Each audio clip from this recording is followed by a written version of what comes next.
I'm a couple days late to this. I was supposed to upload this back in 2025, but I'm finally here making the top 10 weapons of 2025.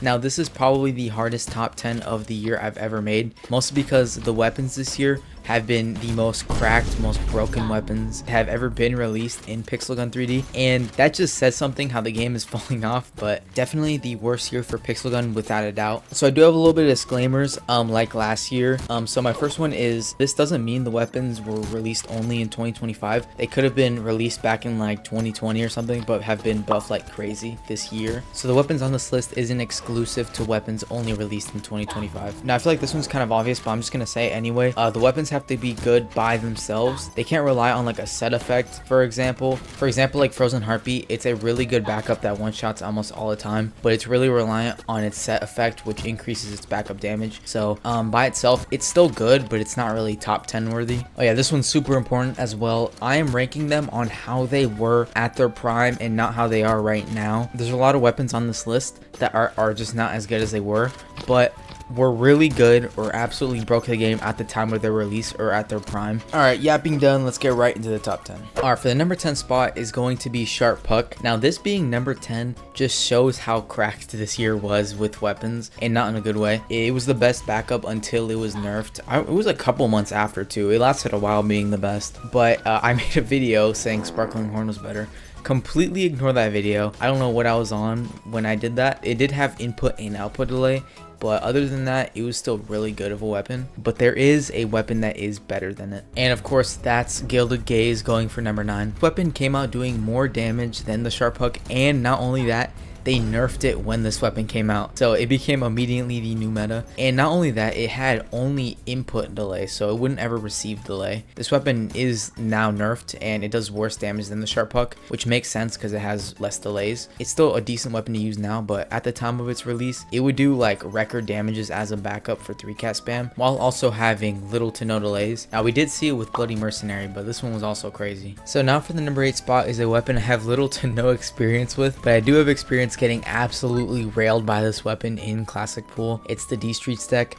I don't think that there's more of an annoying melee that came out this year. There is one, but I feel like this one tops it spamming wise. This thing had stupid range. It almost always one shot, not anymore, because as you can see I kind of suck with it, and it does kind of suck now, which is good because I was tired of people literally killing me through the walls in Classic Pool with this weapon. It was just skillless and they would just chase you around with it. The reason why I put it at this spot though is because I feel like it's not as versatile, and it is nerfed by its like really trash mobility, which is a good thing because it was already overpowered as is.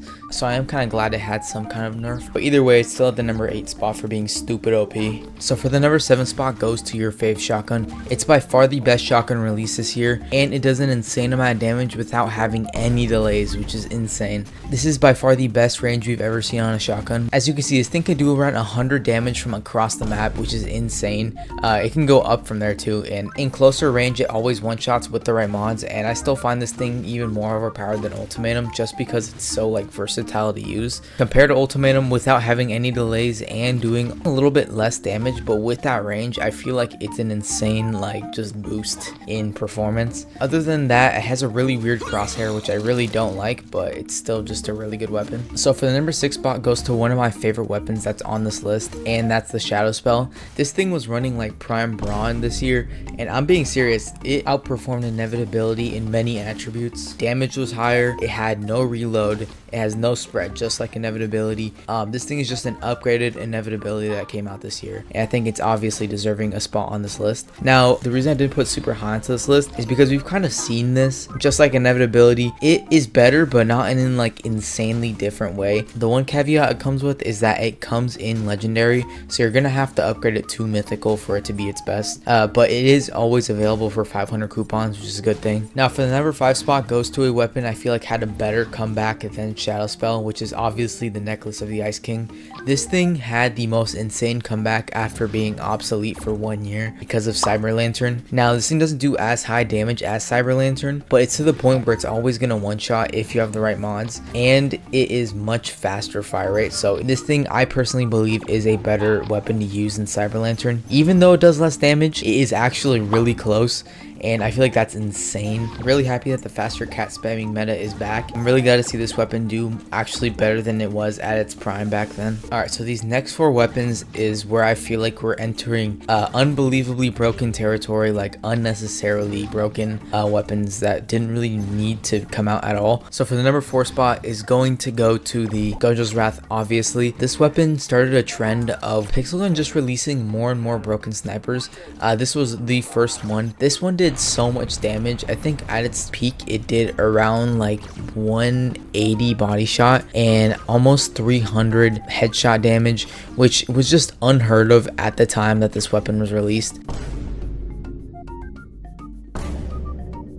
This thing had not really any unique attributes really, but just its damage was just unbeatable when it came out, and I think that's what places it in the top 4, because at the time of this weapon being released, this weapon's damage was unmatchable. It made every other sniper look like garbage, just because every other sniper didn't hit the almost 200 body shot damage that this thing hit. But of course, Pixelgun had to one up their own weapon that they made, and they released an even more overpowered sniper, which is obviously the Great Defender. Now, when you're thinking of more overpowered, you're obviously thinking maybe it does like 10% more. No, this weapon literally did 100 damage more body shot than the Gojo's Wrath in its prime. This thing did 280, and it also went up to 400 headshot damage in its prime, which is unheard of. That is literally enough to one-shot somebody 2 times over in a single shot, which is insane. Now it's decent, it's still high damage, but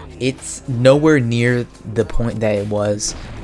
It did the most damage a sniper has ever done in Pixelgun history. I think that's enough said, it being the best sniper of 2025, but let's move on to the more broken weapons, which is crazy enough to say. Of course, for the number 2 spot, it deserves to go to the Touchdown Goblins, the most overpowered melee, best dash weapon actually to ever come out in this game. This thing's attributes were insane for it to be a literal legendary weapon. You only have to hold your mouse down, charge up for less than a second, and you'd be able to fly around the map. This thing's mobility was cracked. It was difficult to aim with people who were using this. The reason why I put it so high is because it literally destroyed every single other dash weapon, and it made literally Thermal Ultra Scythe unusable. Before they nerfed this weapon, they actually buffed Thermal Ultra Scythe. Thermal Ultra Scythe now is also broken, but I don't think it'll ever hit the point that Touchdown Gauntlets ever hit in early 2025, because this weapon destroyed the game. But what is number 1, you may be asking? It's another weapon which I think also destroyed the game and it remains unnerfed as well. I think the best weapon currently in the game goes to the Leviathan Fang, obviously, and it does the highest damage by a long shot on this list. This weapon has remained unnerfed. It still does obvious one shot, as well as having insane mobility. The best part about this is the fact that it's in the heavy category and not in the special, which just makes it even better of a mobility weapon, and a confirmed one shot for every shot that you hit. It doing around 300 body shot damage and 400 headshot damage, and yeah, it does headshot damage as a heavy, already broken. You could quite literally spam this weapon alone and you'd probably win the match, just because of how annoying it is and the fact that it is pulling towards target as well. It's a perfect mixture of a really cracked and broken heavy in the game right now. So that's my top 10 list of the best weapons of 2025. Let me know what you guys think. Do you guys think this list is absolute garbage, or you think it's accurate? Let me know what weapons you think should be on here or shouldn't be on here.